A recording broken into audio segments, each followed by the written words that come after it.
নমস্কার বন্ধুরা, সোনালীর কিচেনে সবাইকে স্বাগত। শীতের দুপুরে বা রাতের দিকে তেমন কিছু রান্না করতে ইচ্ছে না করলে এই একটা পদ দিয়েই কিন্তু বাড়ির সকলের মন জয় করে নেওয়া যায়। এর সাথে সাইড কোনো ডিশ লাগে না। এটাকে ওয়ান পট মিল হিসাবেও আমরা ধরে নিই। তবে আসুন দেখে নেওয়া যাক আমাদের আজকের এই রেসিপি। এই রেসিপিটা বানানোর জন্য এখানে নিয়ে নিয়েছি দুটো মিডিয়াম সাইজের আলু, ঠিক এইভাবে কেটে নিয়েছি। ৮টা ফুলকপির টুকরো নিয়ে নিয়েছি, ১ মুঠো মটরশুঁটি নিয়েছি, আর ৫টা হার্ড বয়েল করা পোল্ট্রির ডিম নিয়েছি। এবার নিয়ে নিলাম ২ বাটি বাসমতি চাল। চালটাকে আমরা ভালো করে ধুয়ে নেব যতক্ষণ না পরিষ্কার জল বের হয়।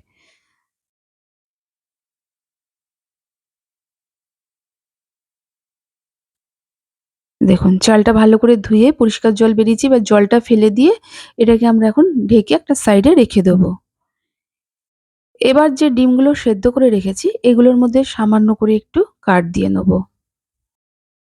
আজকে আমি এটা বাসমতি চাল দিয়ে বানাচ্ছি।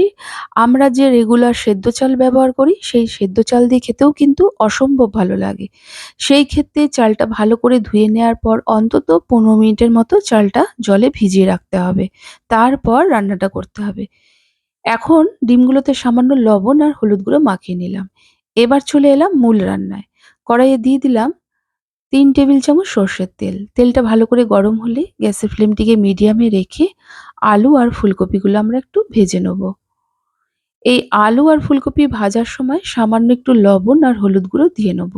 যারা আমার ভিডিও প্রথম দেখছেন সেই নতুন বন্ধুদের কাছে অনুরোধ রইল, আমার রেসিপি যদি ভালো লেগে থাকে প্লিজ আমার চ্যানেলটিকে সাবস্ক্রাইব করবেন আর পাশে থাকা বেল আইকনটি অবশ্যই প্রেস করবেন। এতে আমি যাই রেসিপি আপলোড করি না কেন নোটিফিকেশন সবার প্রথম আপনার কাছে গিয়েই পৌঁছাবে।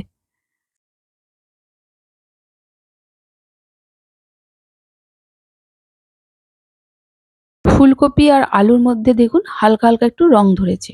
ঠিক এই স্টেজে আমরা আলু আর ফুলকপিগুলোকে তুলে একটি পাত্রের মধ্যে নিয়ে নেব। এবার ওই তেলেই সেদ্ধ করা ডিমগুলো ভেজে নেব। খুব লাল করে কিন্তু ডিমগুলো ভাজবো না। সাদা অংশে হালকা রং ধরতে শুরু করলেই ডিমগুলোকে একটি পাত্রে তুলে নেব।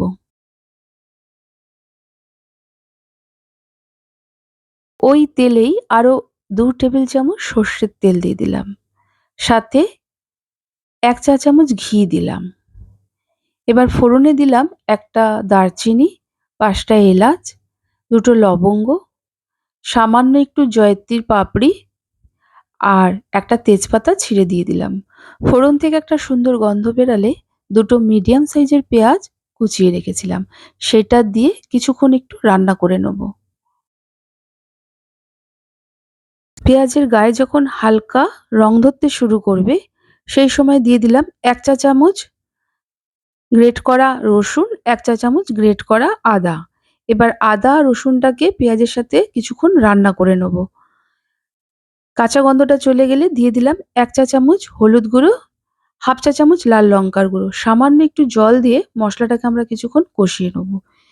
এই কষানোর মাঝখানে আমরা ভেজে রাখা আলুটা দিয়ে মশলার সাথে মিশিয়ে কিছুক্ষণ একটু রান্না করে নেব। এই আলু দিয়ে কষানোর মাঝখানেই দিয়ে দেবো ১ মুঠো মটরশুঁটি।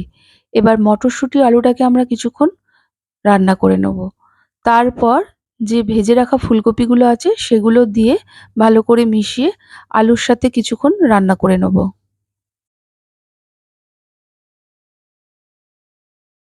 বন্ধুরা দেখবেন এই শীতের দুপুরে বা রাতের দিকে অনেক সময় খুব বেশি রান্না করতে কিন্তু ইচ্ছে করে না। সেই সময় দেখবেন এইরকম একটা যদি পদ রান্না করে রাখা যায়, বাড়ির সকলের মন কিন্তু জয় করে নেয়া যায়। আর বানিয়ে আমাকে অবশ্যই কমেন্ট করে জানাবেন কেমন লেগেছে। যদি ভালো লেগে থাকে একটা লাইক ও প্রচুর শেয়ার করবেন।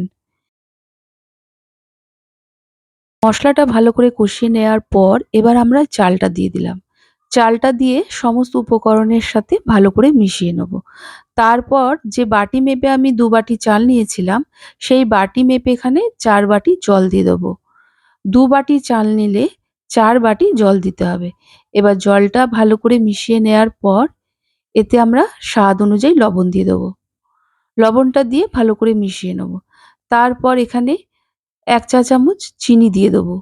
চিনিটা দিয়েও ভালো করে মিশিয়ে নেওয়ার পর কটা কাঁচা লঙ্কা চিড়ে দিয়ে গ্যাসের ফ্লেমটিকে প্রথমে মিডিয়ামে দিয়ে ঢেকে দেবো।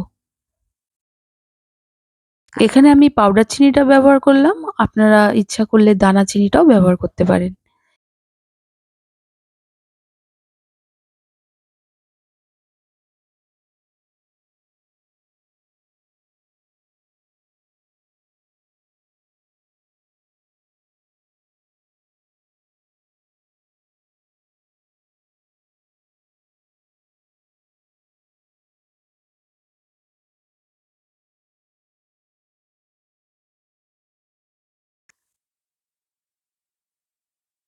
এখন মিনিট ৫ পর দেখাচ্ছি।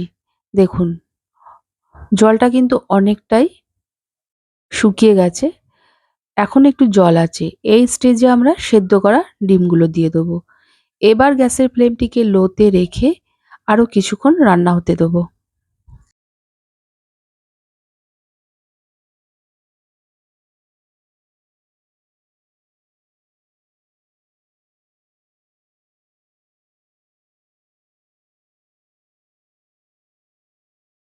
লো ফ্লেমে আরো ৫ মিনিটের মতো রান্না করে নেয়ার পর দেখাচ্ছি। দেখুন, চালটা কিন্তু অনেকটাই ঝরঝরে হয়ে এসছে। এখন এটা আরো কিছুক্ষণ ঢেকে রেখে দিলে আরো ঝরঝরে হয়ে যাবে। রান্নাটা আমাদের হয়েই গেছে। এখন এতে ১ চা চামচ ঘি দিয়ে দিলাম। ঘিটা দিয়ে কিন্তু আর নাড়ব না। এখন গ্যাসের ফ্লেমটিকে অফ করে কিছুক্ষণ ঢেকে রেখে দিয়ে এটাকে সার্ভ করব। দেখুন কতটা এটা ঝরঝরে হয়েছে। এর সাথে খাওয়ার জন্য কিন্তু সাইড কোনো আমাদের ডিশ লাগবে না। তবে যাই হোক বন্ধুরা, আজকের মতো এই পর্যন্ত। আবার হাজির হয়ে যাব নতুন কোনো রেসিপির সাথে। সবাই ভালো থাকুন, সুস্থ থাকুন। ধন্যবাদ।